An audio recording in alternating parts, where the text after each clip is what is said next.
শয়তানের ওয়াসওয়াসা, শয়তানের ধোঁকা থেকে আমাদেরকে হেফাজত করেছেন।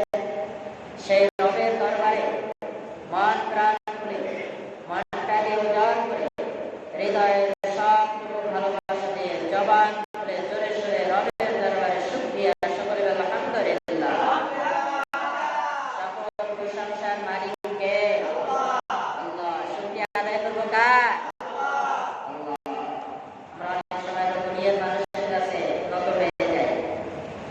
আল্লাহ বলেন যে আমি এক জাররাকে 70টা ভাগ করলে এক ভাগে যা পড়ে এই এক জাররা পরিমাণ শক্তিও দুনিয়ার মানুষের নাই। এক জাররা মানে একটা বালুকণা।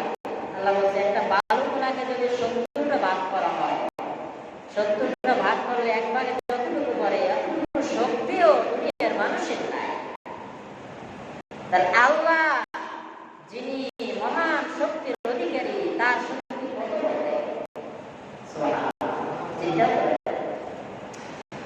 আল্লাহ বলেছেন আমি যদি এক জাররা পরিমাণ শক্তি যদি আমি দুনিয়াতে প্রয়োগ করি, দুনিয়ার সর্বোচ্চ শক্তি আমার এক জাররা শক্তির কাছে হেরে যাবে। দুনিয়ার মানুষ যদি একটু পাওয়ার পায়, দেখবেন যে তাদের ক্ষমতা, মানুষ দেশে থাকতে পারে না, মানুষ বাড়িঘর ছেড়ে দল হয়ে যায় ভয়ে। আল্লাহ বলেন যদি আমি এক জাররা পরিমাণ শক্তি যদি ওই কাফের, মুশরিক, বেঈমান, অত্যাচারের উপরে যদি আমি প্রয়োগ করি, তাহলে ওই শক্তি থাকবে না আমার এক জাররার কাছে, সমস্ত শক্তি হেরে যাবে। জন্য মহান রব তিনি হচ্ছে সর্বোচ্চ ক্ষমতার অধিকারী, সর্বোচ্চ শক্তির অধিকারী হচ্ছেন আল্লাহ। একবার জোরে আল্লাহ করে ডাকতেন, আল্লাহু আকবার। আমাদের এই ডাকগুলো রব শুনে কি শোনে না? শুনে। আল্লাহ বলছেন আন-নাজরু ইলাল্লাহ, আমার নজর পৃথিবীর সব জায়গায় সব সময় আমার নজর বিদ্যমান থাকে। সকাল, সন্ধ্যা, রাত, দিন, 24 ঘন্টা।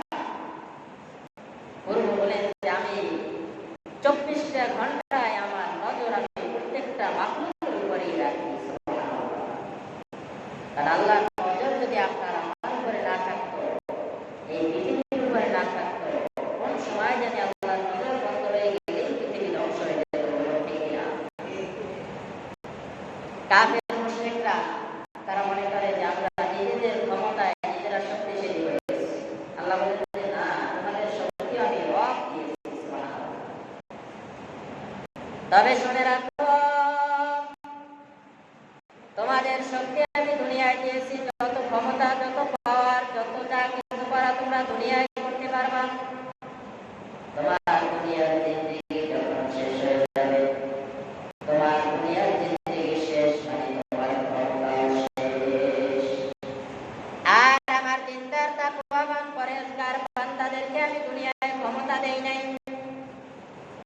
আমি দুনিয়ায় তাদেরকে রাজাই দিই নাই, বাদশাহী দিই নাই। আমার তাকওয়াবান বান্দারা যখন ওই দুনিয়া ত্যাগ করে পরকালের জিন্দেগিতে পা রাখবে, তাদের বাদশাহী চলে আসবে।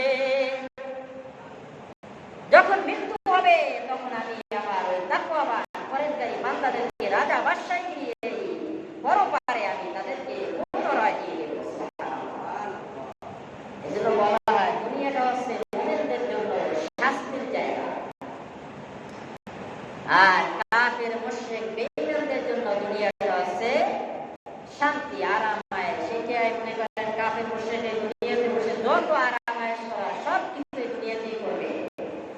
ওর দুনিয়ার জিন্দেগি শেষ, আরামায়েশের শেষ। আর মুমিনদের জন্য আল্লাহ দুনিয়ায় বলেন তাদের জন্য আমি দুনিয়ায় যা শান্তি রেখেছি, এর যে কোটি কোটি গুণ বেশি শান্তি, আরাম, আয়েশ তাদের চাওয়া, তাদের সাথে সাথে পাওয়া সবকিছু আমি মৃত্যুর পরবর্তী জীবনে তাদের জন্য রেখেছি।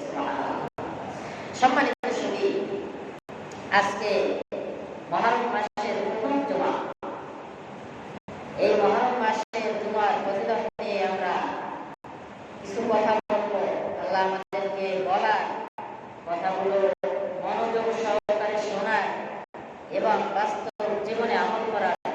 দান করে। সকলে বলে আমিন। আর একটু জোরে বলে আমিন। কারণ কি জানেন, ওয়াজ মাহফিল প্রতিদিন হয়, জুমায় প্রতি সপ্তাহের আগে মাথায় একটা বয়ান হয় কি হয় না? আপনার বাসায় বসে আপনি টাচ ফোন যদি ওকে করেন, এই টাচ ফোনে আপনি ওয়াজ মাহফিল অনেক কিছু দেখতে পারেন। কিন্তু আমি আপনাদেরকে বলবো যে আপনার এই দিলের যে কান আছে, দিলের কান, এই কান দিয়ে কোরআন হাদিসের কথা শুনবেন। পারবেন তো সবাই? দিলের কান দিয়ে। কোন কান দিয়ে?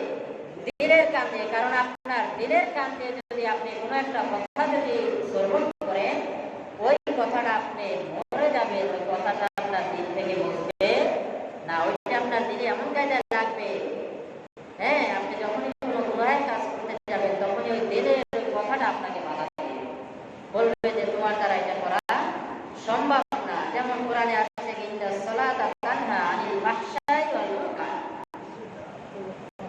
আল্লাহ বলেন নিশ্চয়ই নামাজ মানুষকে খারাপ কাজ থেকে, অশ্লীল কথাবার্তা থেকে বিরত রাখে। এখন কিছু মানুষ নামাজও করে, খারাপও করে, তাইলে তার নামাজ দ্বারা তাকে কেন আল্লাহ বিরত রাখেন না? প্রশ্ন আছে না নাই? আছে। তো মনে করতে হবে যে তার নামাজ ওই নামাজ হয় নাই যেই নামাজে তাকে অশ্লীল কথাবার্তা থেকে, খারাপ ইয়ের থেকে বিরত রাখবে। এই ধরনের নামাজ তার হয় নাই। তার নামাজ হচ্ছে বাহিক নামাজ, তার নামাজ হচ্ছে সামাজিক নামাজ, তার নামাজ হচ্ছে সাপ্তাহিক নামাজ, তার নামাজ হচ্ছে বাৎসরিক নামাজ। আছে না? অনেক নামাজ আছে বাৎসরিক, জীবনে মসজিদের কাছে আয় না, বছরে একবার। জীবনে মসজিদের কাছে আয় না, নামাজ পড়ে না, সপ্তাহে একবার, মাসে একবার।